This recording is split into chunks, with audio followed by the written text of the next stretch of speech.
Studies at Austin Community College, and welcome to Civil Society, where we explore issues affecting communal well-being through a nonprofit lens. We're a proud partner of ACC TV, but during COVID, we're going virtual for our 4th season. Our center is fully committed to being an anti-racist organization, to accelerating our personal learning journeys, confronting our biases and blind spots, and creating opportunities for others to do the same. This episode is a part of our 10-episode series on the Black experience in Austin, which will be followed by series on the Latinx, the Asian Pacific, and the Native American Indigenous experiences in Austin. As we said in our public statement on racial equity back in June, we're moved by a new sense of urgency to heighten our community's consciousness of institutional racism and systemic impediments to racial equity, and to aggressively progress on the continuum to racial equity, to fulfill America's promise to all of its inhabitants.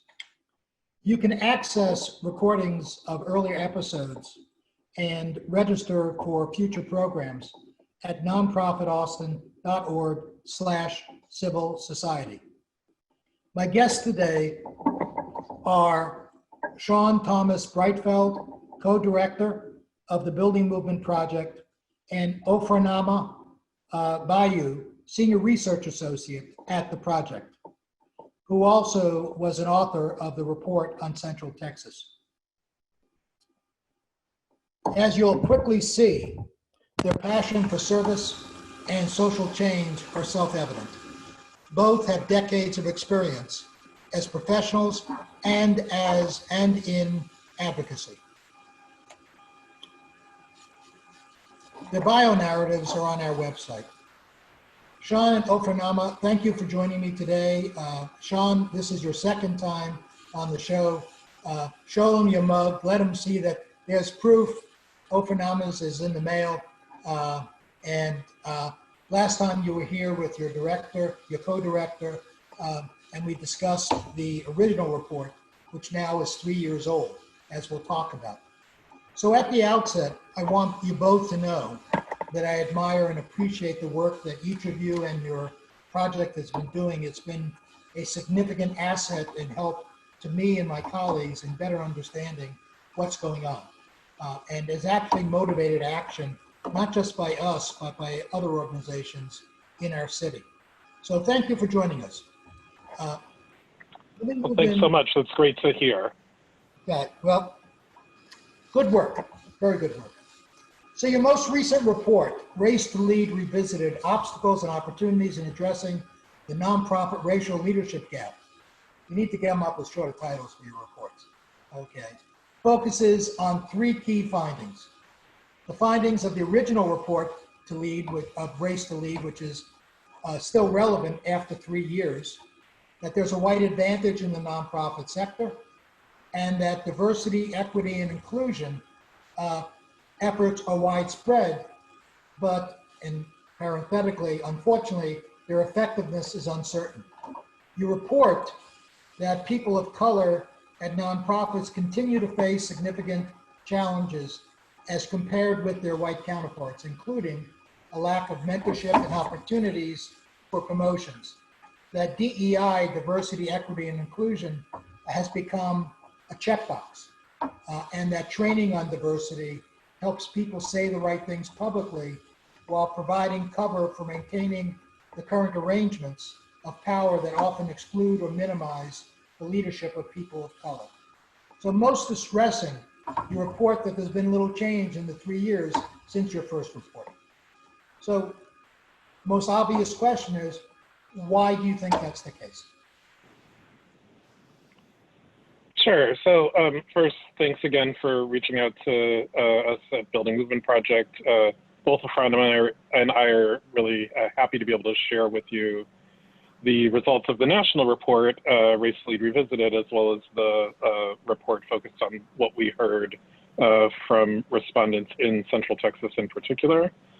In terms of the question about why more hasn't changed in a 3-year period, I think one explanation is that this kind of change is not often fast unless you're in a movement moment. And we happen to be in a movement moment now, but when the survey was conducted that the report is based on, it was 2019. And so I don't think people were seeing organizational change at that time. We weren't seeing organizations declare their support for Black Lives Matter and the broader movement at that time that the survey was being fielded. And so it's sort of a similar situation to what we had the first time around, where the survey was conducted before Trump's election. And I think what happened for the sector was, the data came out though post-election. And I think that it helped to both the political moment and then the increasing conversations about race equity helped to spur much more consciousness, critical conversations in organizations, all of which is important, necessary. And I think one of the possible explanations is that, as people develop a more critical consciousness, they then have more critical things to say about the organizations that they're a part of. And so if organizations are cultivating the capacity to have those difficult conversations, but not actually changing anything about the organizational structures, I think it's then not surprising that we wouldn't be seeing change, and that in some cases, we saw more negative perceptions of organizations in the sector in the 2019 survey than we saw with the original Race to Lead survey. Thank you. Ofronama, how does what Sean is saying relate to the report you did on Central Texas, which was released, I believe, a month ago in May, or a month or two ago in May? Survey we did most recently was again after the in September. It was before the recent movements. We had 5,200 people respond to the survey, and 350 were from the Central Texas area. And I have to give a big thank you to Mission Capital. Really helped us push the survey out and also helped us get some of the focus groups done as well. So we don't really have a comparison to the previous survey for the Central Texas area, but I'm happy to share some of the findings from the Central Texas report, a lot of which definitely aligns with what we saw nationally and some of the things that you shared. So some of the negative experiences and perceptions that people of color are having in organizations, some of the diversity, equity, inclusion efforts, but without real change happening. Those are some of the big findings I could get into more later on. And we'll come back to specifically the Austin or Central Texas report. The word is bandied about a lot, white advantage. Can you each talk about what is white advantage? How does white advantage look and feel, if you will, to a person of color versus, a person who's, quote, white? Yeah, well, I think that was a part of the report that we as a team really debated back and forth and to some extent agonized over how to frame what we were seeing. What we wanted to do was frame it as not just about the sort of privileges that are conferred on white people given sort of overall the dominance and preferences in society. We also wanted to really focus on the structural benefits that accrue to organizations where the leadership of those organizations is overwhelmingly white.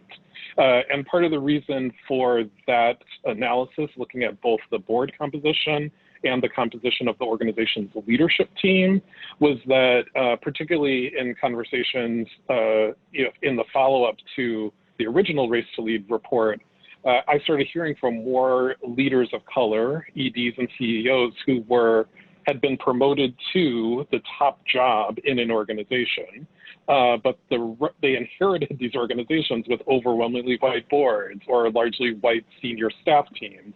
And so we're facing a lot of difficulty. And so it challenged us to recognize that, the person at the top of the organizational hierarchy matters, but it's not the whole story. And so this was an attempt to look at the sector with a slightly more structural analysis as opposed to just focusing on the individual person in the ED CEO role. And in terms of what it actually looks like, the data was pretty clear and compelling that organizations that had a majority of the board and people in senior leadership being white had reported larger budgets. And so again, this is all based on what staff of those organizations are reporting about the organizations where they work. But still, larger budgets. Some of the other things that we'd seen in other parts of the survey related to, less difficulty building relationships with funders, things like that. And Ofronama can also talk a little bit more about some of the experiential differences that we saw when we looked at looked at people's experience in terms of like whether they feel they have voice, things like that, based on which kind of organization they are a part of. Ofronama, do you want to add some more? Sure, and I would add that the disparity around budgets was also something that we observed in Central Texas, and also having conversations with CEOs during focus groups. So the CEOs of color tended to lead these smaller budget organizations. We're really struggling with getting more funding from foundations and other entities. So to add to what Sean was saying about the white advantage, in the survey, we asked the respondents about some of the experiences they were having in their organizations, such as whether they had a voice, whether they saw fair and equitable opportunities for advancement, whether they would want to stay in the organization in 3 years. And we saw that respondents, both people of color and white, who worked in organizations that had more people of color in leadership, both in senior staff roles and in board roles, they had higher ratings on those questions. So we think that speaks to dynamics that happen when there's very few people of color on boards and in senior leadership. We're responding to some of the conditions that are happening, or creating and cultivating some conditions that are pretty negative for all staff and organizations versus when you have more people of color in leadership. We also saw that for people of color and white respondents who worked in organizations with more diversity in senior leadership and in board, they had higher ratings on whether the organization really had a strong commitment to diversity, equity, and inclusion. So again, that speaks to what's different about people of color in leadership and some of the priorities and efforts that they're making. So that sort of begs the question that in terms of significant efforts, what, from your studies and from your own experiences, what would constitute a significant effort within an organization to actually address these inequities? Clearly, just placing a person of color at the head of the organization sort of smacks of tokenism and doesn't really achieve the larger goal. It moves towards it, but doesn't achieve it. So what are your suggestions in that regard? So it's important for organizations to do the culture change work that I think often the trainings get at, and also to pay attention to the organization's structure, right? So, there's a sort of adage around management that culture eats structure for lunch, but I think when it comes to DEI, I don't think that that's actually the case.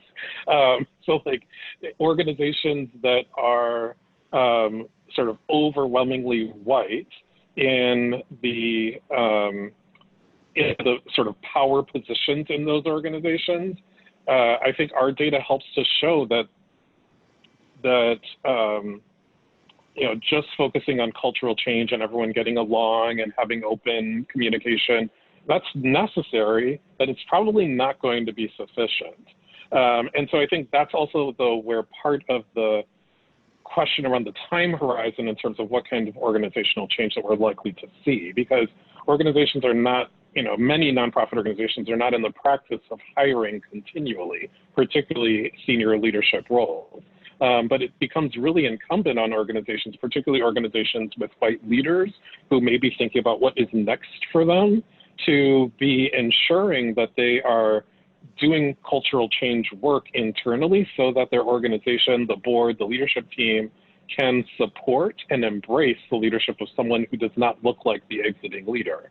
And that really becomes, part of how we have to think about this, but it does then also mean that, those organizations that are sort of in that white run camp are going to have a transition that will happen over time. I think another maybe possibly more immediate challenge to the sector is to just start investing more in the organizations that are already led by people of color, right? They already, are doing the work closest to the ground. They already, according to our data, are providing a better work experience for staff of color and white staff. So I really feel like it is a challenge to the philanthropic world in terms of assessing where are their grant dollars going, and how might they make shifts or increases such that more of their grant dollars would go to organizations that have not received the kind of investment that peer organizations that are white-led have in the past. Is it your impressions that there is a significant, it appears from reports, but is it your impressions from your contacts that significant new dollars are being directed towards Black organizations, Black leaders, towards this larger agenda of anti-racism, equity, and so forth? Yes, that is my sense. And I think that, you can see it in terms of the statements and the commitments that some big national funders are making in terms of, directing hundreds of millions of dollars to organizations that had previously not been on their radar or not received that kind of investment and support. And that's really important. That's great. And I think it's useful for more funding organizations to take up that challenge. And, even if it means going beyond the 5% payout, like that should be not a sort of a ceiling for philanthropic organizations. Like this is a moment when we're both in a crisis nationally, but nonprofit organizations are facing a crisis, right? Like there are a lot of organizations who feel like they're on the edge of a cliff because this is the time when organizations may be preparing for a new fiscal year and have a lot of uncertainty about the impact of the COVID, the multiple epidemics that we're dealing with in this country, from structural racism to COVID to the economic crisis, and how that's going to affect the support and funding that's going to be directed to organizations in the coming months. And so for those philanthropic organizations, for people with wealth, this is the time to really increase their investment, not to sort of hold back or wait and see. Good point. Ofronama, what I'd like to turn to is the report that you helped author about Central Texas. In the beginning of the report, you make reference to the economic and social divisions that I think we in Austin are unfortunately well aware of. Talk a bit about what the report says, its implications, and what you think it can do to help change the existing equations. Right. So, as I mentioned before, the findings were similar in many ways to the national report. So some of the big findings, one, there's certainly disparate access to networks of professional support for people of color in the nonprofit sectors compared to white respondents. We got that from the survey data, as well as in the focus groups. What people of color were saying is that they had access to wonderful networks, but these weren't the networks that were valued in the city and that are considered helpful for moving ahead or getting funding or getting certain positions. We also observed people of color having discouraging and damaging workplace experiences. So as we've talked about, we saw that people of color felt like they didn't have a voice in nonprofits compared to their white respondents in the survey in Central Texas. They also didn't see fair and equitable opportunities for advancement. And in the focus groups, the people of color said that they didn't want to remain in their organizations in the near future. And the reasons for that had to do with not having a voice and not seeing the ability to advance, and race being a barrier for that. We also saw that people of color were less likely to have received performance raises or even cost of living raises in their white counterparts in Central Texas, all while being in lower socioeconomic status and having lower income, which was a bigger difference we saw in Central Texas and nationally, where the difference wasn't as clear. We also saw that people of color were more likely to report being paid less than their colleagues doing the same work. And then there's disparities, of course, in leadership. So too few people of color on boards and leading nonprofit organizations. And for the ones that are in leadership positions, often heading up smaller organizations and struggling to get funding. And then finally, when it comes to diversity, equity, and inclusion efforts, we asked, does your organization do something around DEI? Most respondents said yes. In the focus groups, what people said was that there's an overemphasis on training in Central Texas. They thought it's a good start, certainly, but it shouldn't be the idea that if you have a couple trainings, everything's going to be great now. What we saw instead was that people of color didn't see that their leaders were as committed to diversity, equity, inclusion as their white counterparts. So there's no real efforts, for example, to address salary disparities, to look at how people are paid and fix that, to have policies to address discrimination in the workplace, to make sure that people of color have a voice and that when they speak up, they're heard and they're not punished for saying things that are uncomfortable. And that finally, that there's really goals set around diversity, equity, inclusion that are measured, that are revisited, just like you would have goals and strategies for something else related to programs or related to fundraising. So in the study of Central Texas, what was the perceptions of those individuals who were Black who were leading organizations? Were there many people in your report? Was there enough of a sample of individuals who were leading organizations? There was not. I believe Black respondents were about 4% of the Central Texas respondents. Certainly have participation in the focus groups. So it's, we can't really disaggregate by race in that way. I could talk about big picture nationally, what we're seeing from Black respondents, if that's helpful, especially Black women. So recently we shared a blog post about the Black women who responded to the Race to Lead survey. And unfortunately, a lot of what we found in the first report, in the first Women of Color, there's a specific Women of Color report, we had a breakout on Black women in the sector. So a lot of the findings are similar, dealing with some of the same stereotypes, some of the same ways in which they're held back and not able to advance, being questioned about their work, salary disparities as well.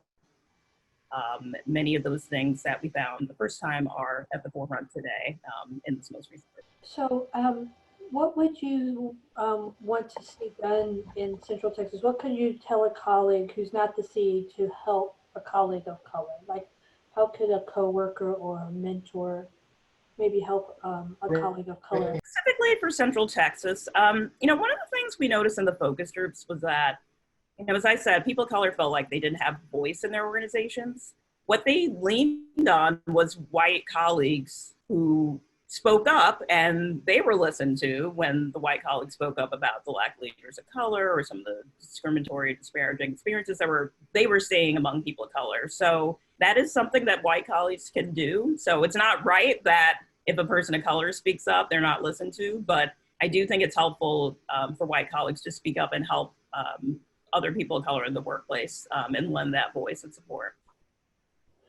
Great. And then would that be different or the same for a CEO or a top professional? Would you see them sort of serving, what it sounded like you were describing was really being an ally, but would that be different for the CEO or the top professional? I mean, the top professional has the power, so they can say, stop doing this or start doing that. So they have even more responsibility. And of course, I was going to add for the colleagues as well to not engage in those discriminatory behaviors themselves. I'll add that. And Sean, do you want to add anything to the role of the CEO or top leaders?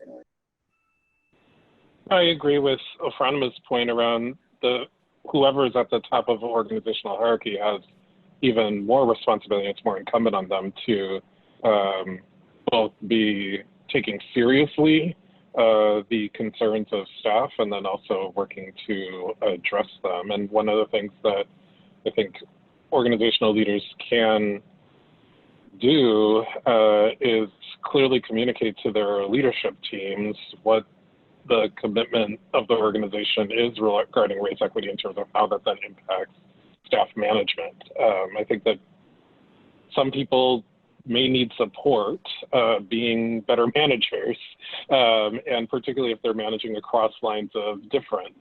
And so, but that's not to say that like all of the investment for DEI strategy should be focused on people at the top of an organizational hierarchy, but recognizing the sort of potential for people in positions of power to cause harm.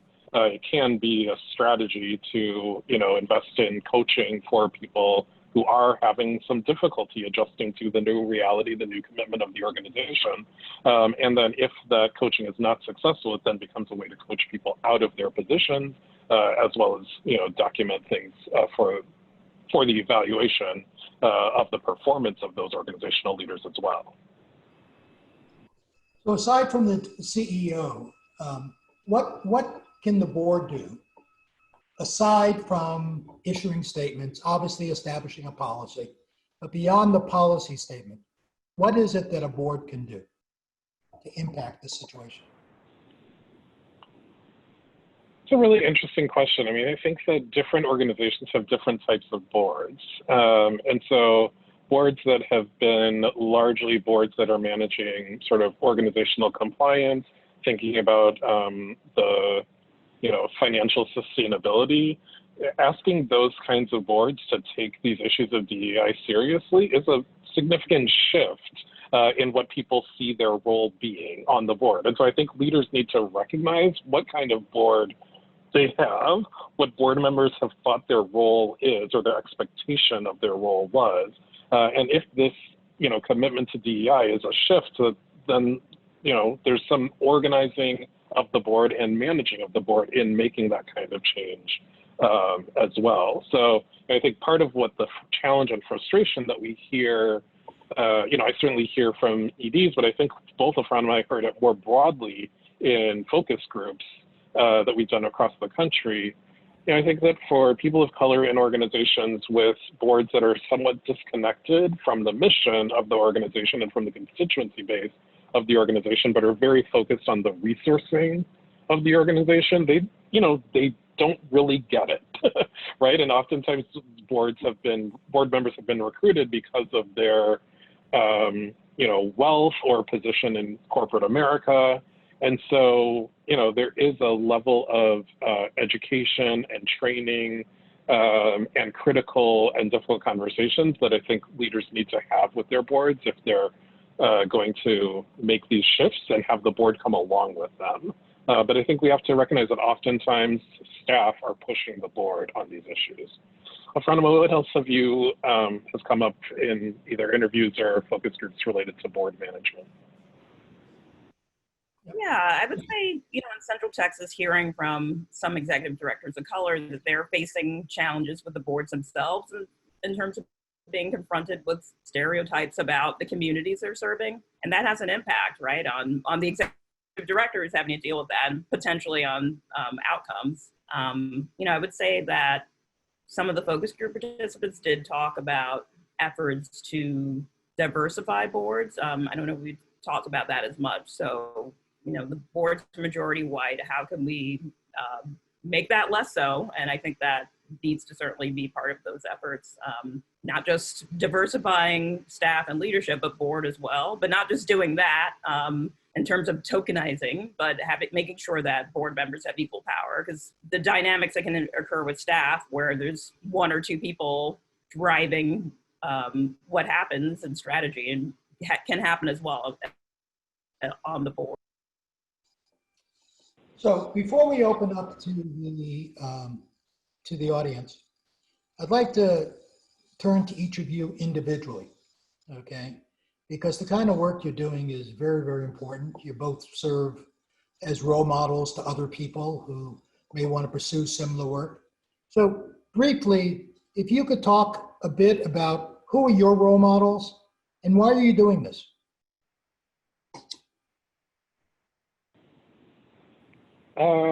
Okay, I'll try taking a stab at that first. I think that part of the reason that I do this work is, my upbringing as, the kid of two parents, two ministers, but also having seen in particular some of the racism that my mother, who is African-American, my father's white, but so two people who are in the same field and the racism that my mother saw, experienced that really did block some of the opportunity that she would have had in that field. And, I think particularly the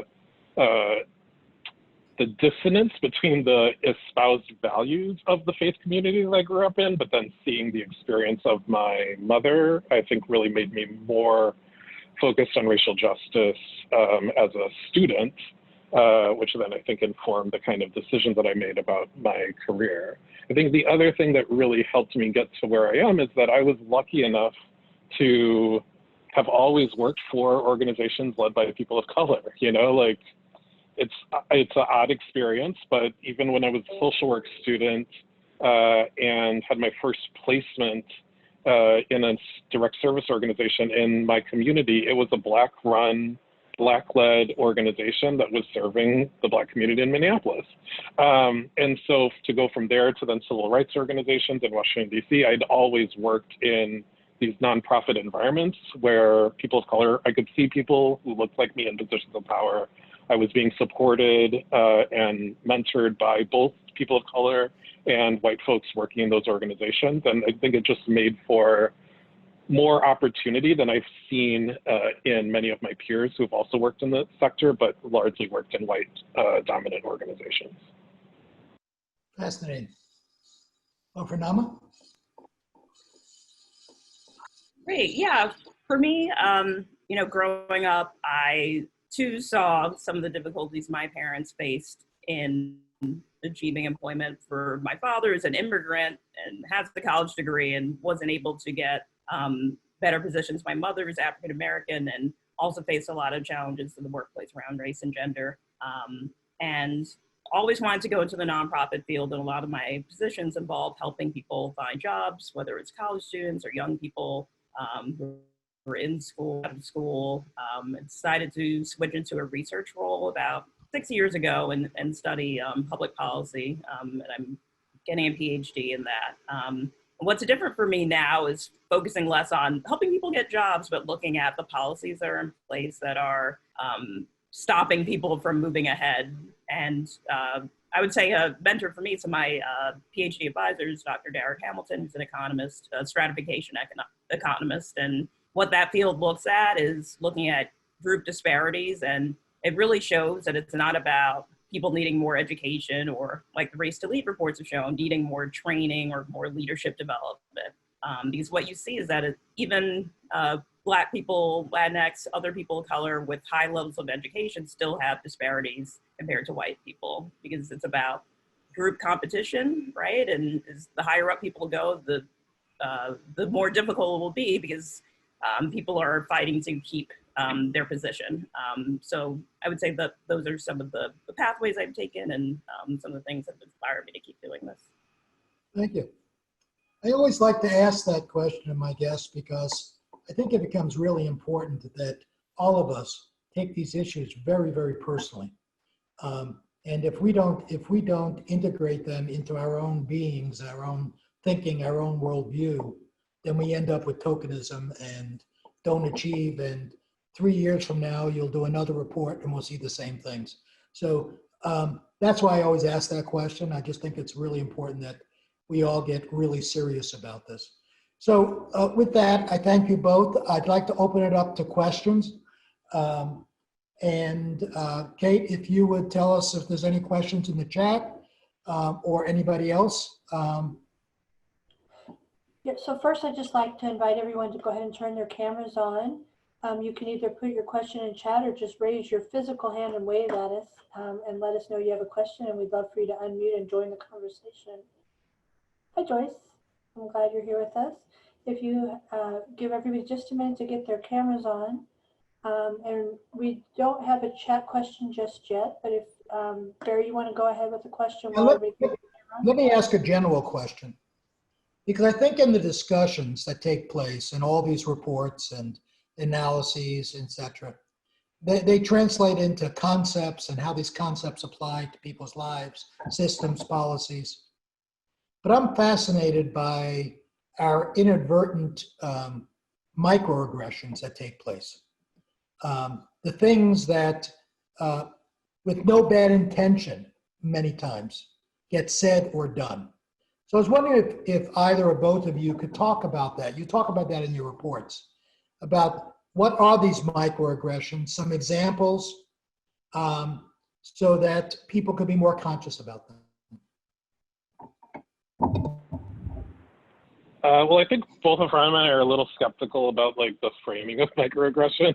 But you know, I think that sometimes there are like misunderstandings, right? So I think people may, you know, mispronounce someone's name, or you know, make an assumption that someone is not, you know, at the level of the organizational hierarchy that they are, and those things can be corrected.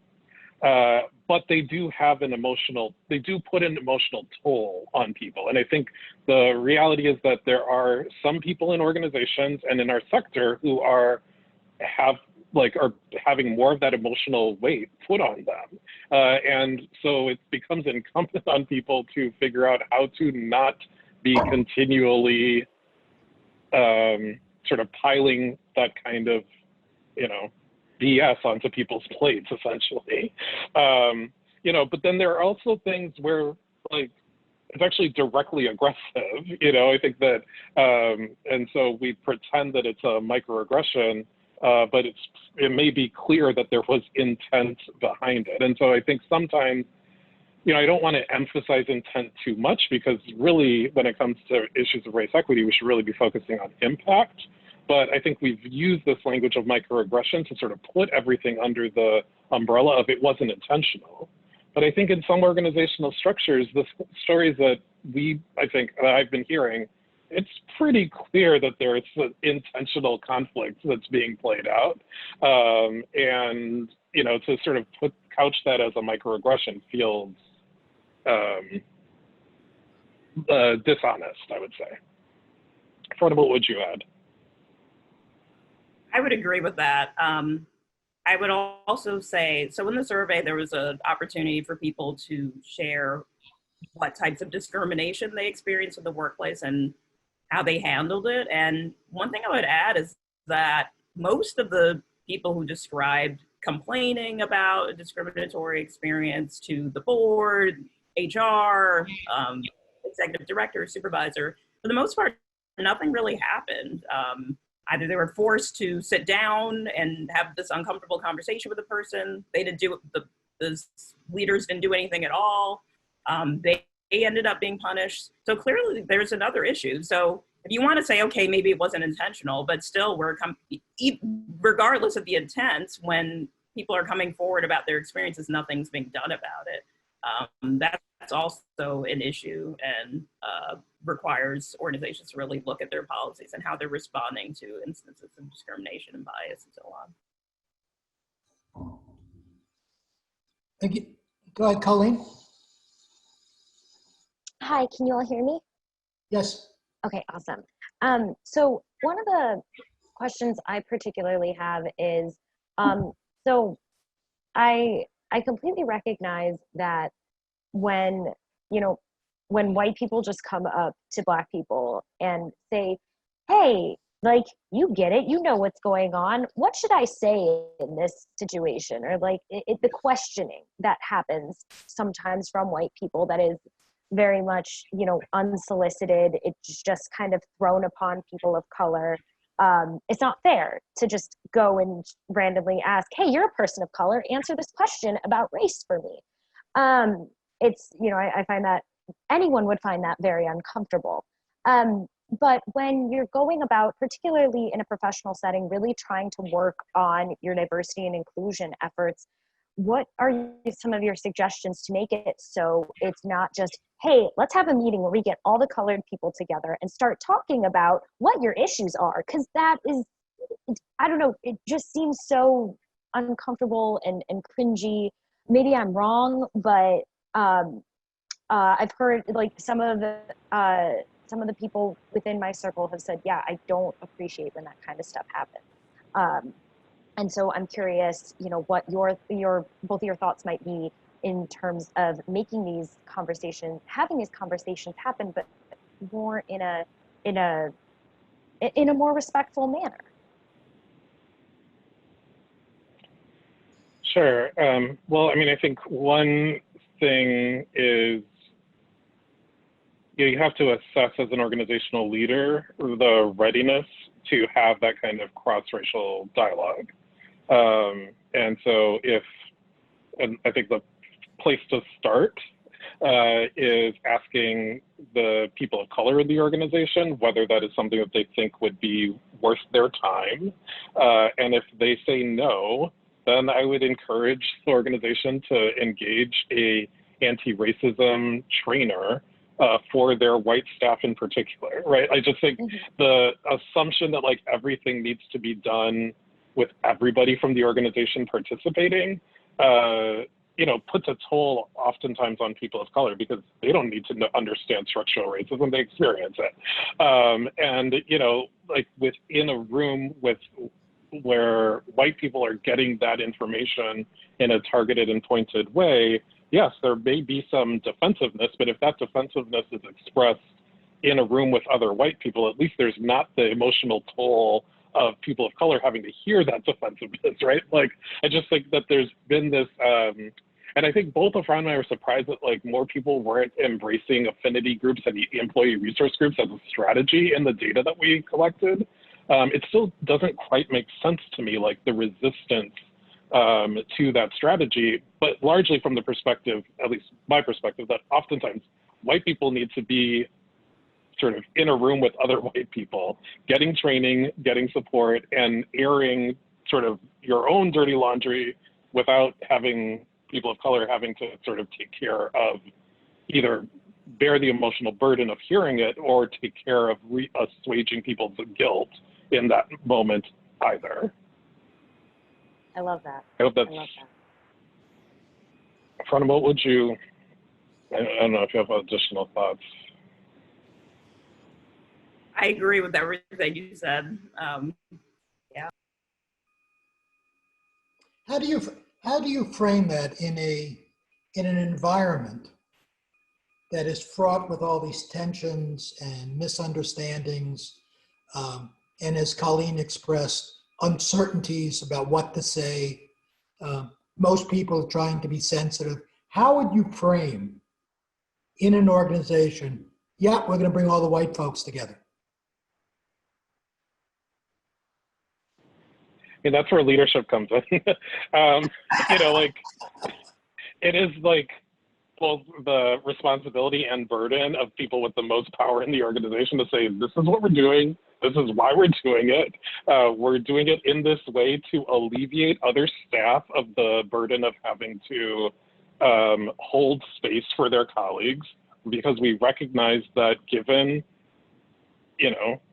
racism in the US, that there's a particular need that white people in this organization may have to gain some information, but also to have more open conversations so that they're then ready to have different quality of conversations with their peers of color.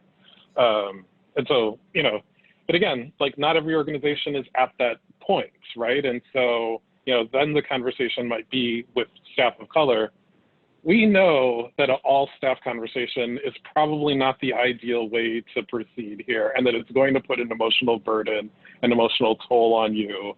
However, it's strategic to do it in this way for these reasons.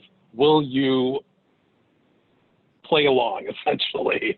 But, like engage people honestly as co-conspirators, as opposed to sort of pretending that these are the only options. There are a lot of options. There are a lot of different, and I think often competing strategies for how organizations move forward, which I think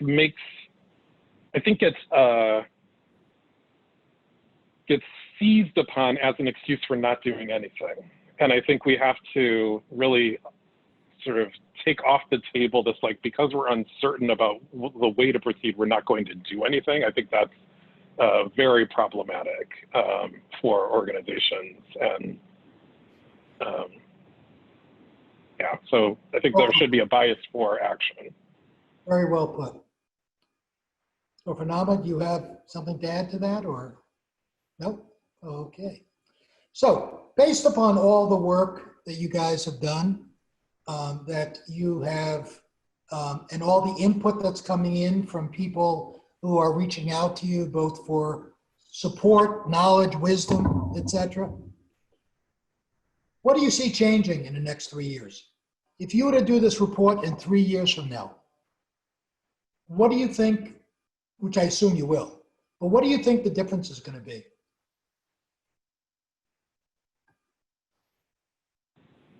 Ofronama, do you want to take a first crack at that? Well, I don't think everything will be wonderful and there'll be no more racism, right? Because it is a system and people are benefiting from it, and there's an incentive to not change anything. I do hope that there will be more people of color saying that they have access to funding with the, there's a report that came out, Echoing Green, and, another organization showing that Black-led organizations, especially Black women-led, which we do already, but just putting on paper showing the research are getting less funding, and we're seeing it in our research too. So I hope that at least that part changes, that or narrows to some degree. What do you think?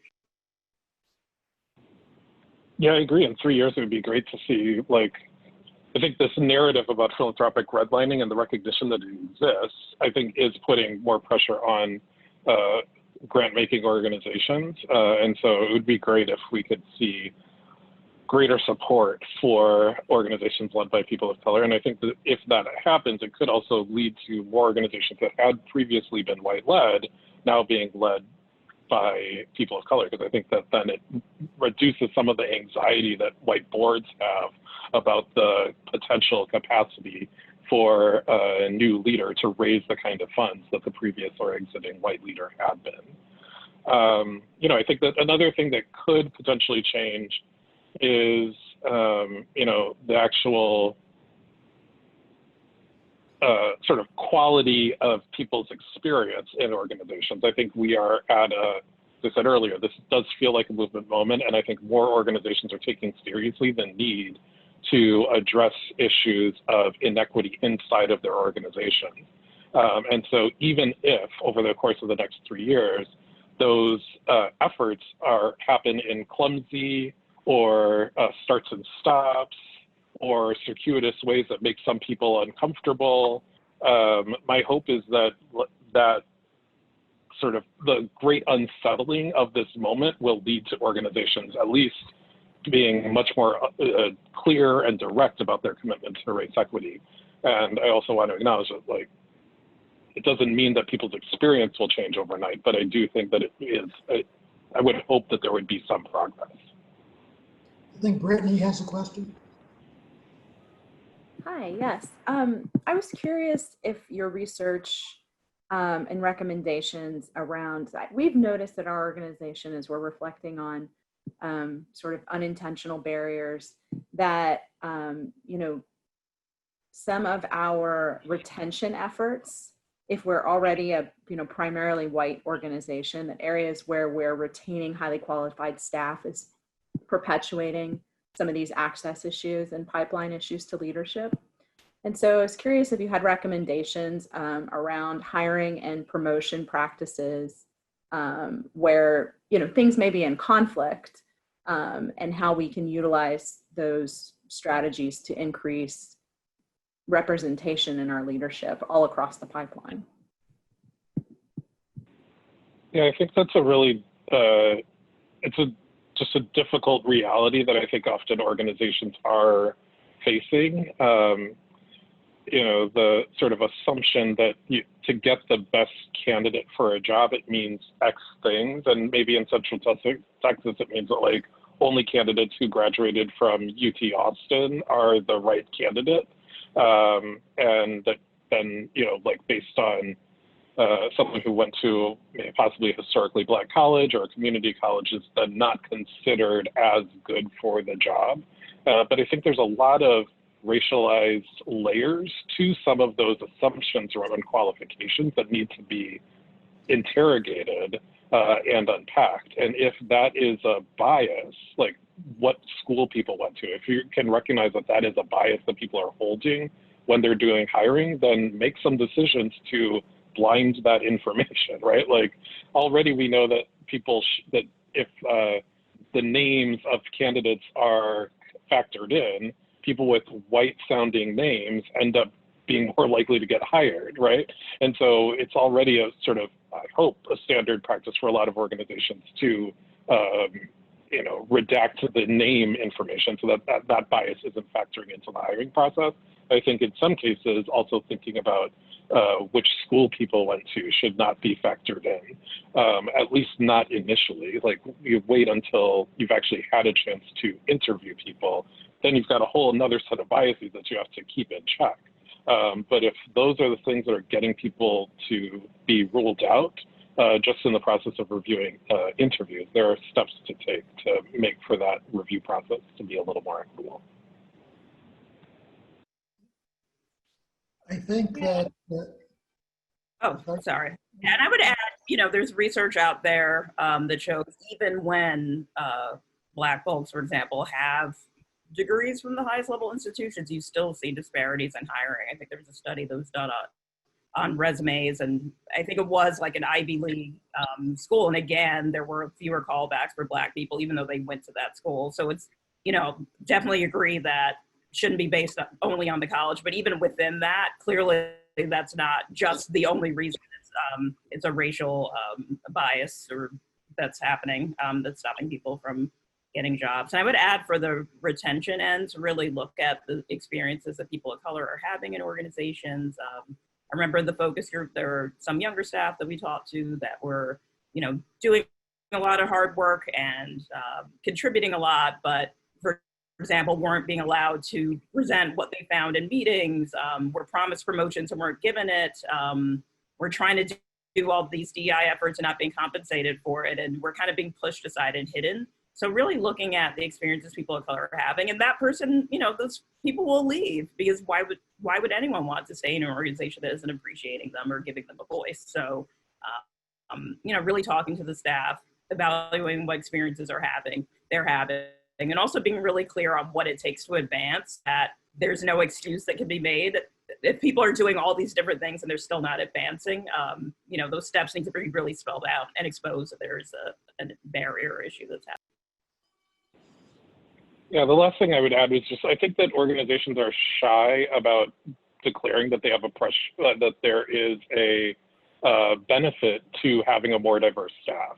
And so, like, in terms of the like job descriptions, like the real purpose, from my view, of those diversity statements at the, like, wherever it appears in the hiring announcement, is to let people of color know that it's worth applying to the organization. Like, one of the data points that I don't think we emphasize enough is, like, people of color don't necessarily want to work in majority white organizations. And so, you know, there are reasons that organizations may need to actually think about, well, are we an organization that would be appealing to a more diverse staff? And if not, what are the things that we can do to shift that? I think that there's a lot of introspection that's needed for organizations. thank you. Joyce, I think you had a question. Yes, thanks.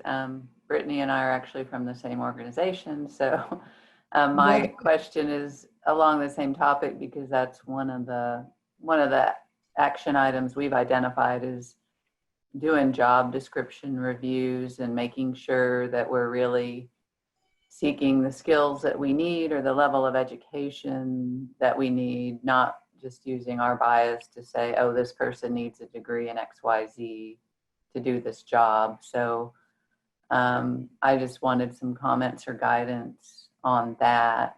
And if there's any resources you could point us to. And also in terms of retention, are there any models that if internally you don't have a lot of diversity in your leadership, what are suggestions for mentorship or some other things that we could do for staff that could look externally or find some resources for that?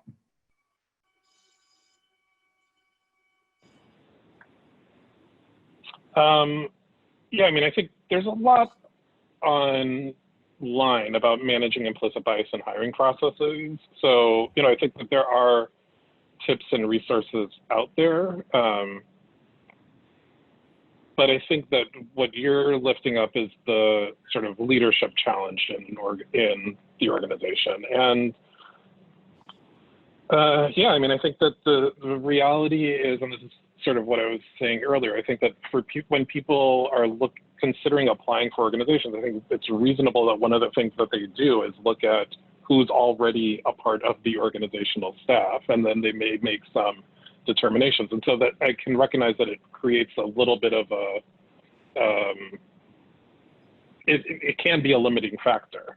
But I think then becomes incumbent on the organization to redouble its efforts to have more innovative strategies for recruitment, to maybe have intentional partnerships with local community college as a way of potentially feeding people into the organization, trying other ways of recruiting, or at least getting more out in the community so that the leaders of the organizations have relationships with other organizations in the community that may be more diverse, where the leadership is people of color, so that they could then say to their peers, you know, we're looking for this job. Do you have anyone, or have you, has anyone applied for a similar job that you think might be a good fit for us? You know, like trying to do more of a relational strategy at the top of the organizations might be helpful, because I think,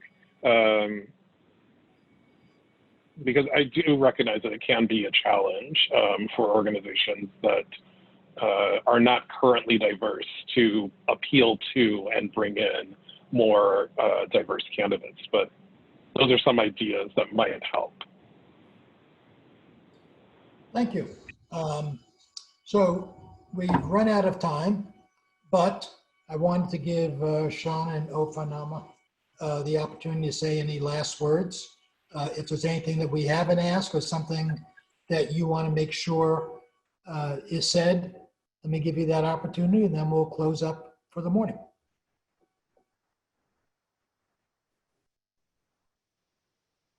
Thank you so much for inviting us to be here. You know, I would again close with, you know, focusing on, or not focusing too much on the education, the school, the leadership. Oh, we need to narrow requirements, because that's not what we're seeing in our research. We're not seeing that people of color are less qualified or less educated. And so I do want to emphasize that, that is not what the issue is. It's the discrimination that's happening for people of color, even at the highest levels, and maybe perhaps especially at those levels, because it's an issue of competition. So that's what I would just add. Very well put. Yeah, and again, thanks so much for inviting us and including us, and hope that folks will feel free to share with us what you try and what's working. I think part of the challenge is that there aren't enough examples of organizations making change. And so I think we do need to build a sort of bank of examples of what actually works to provide both inspiration, but also some practical models. Well, thank you both. Really appreciate your being here. I know you both have very, very busy schedules. I would just point out to everybody, and we'll have this on the page along with this recording on our website, nonprofitaustin.org/civil society. I want to point out that the Building Movement Project has a lot of reports, some of which were referenced in the course of today's conversation. They are all really fascinating reading and very, very informative because I think Austin is like every place else, and we have the same challenges of racism, discrimination, etc. So in closing, I want to thank you all for being here today, especially Sean and Ofronama. And I want to also thank Kate Tolliver, our managing producer, who is usually in the background, who helps make all this possible. You can read more about our guests, access the Building Movement Project, the website, read their reports, find more resources about what we're talking about, see other episodes of this series. Again, civil society at nonprofitaustin.org/civil society. So wish you all a happy and safe day. And again, thank you both for being here today, and be safe. You all take care. Thanks for having us. Bye, everybody. Bye, everybody.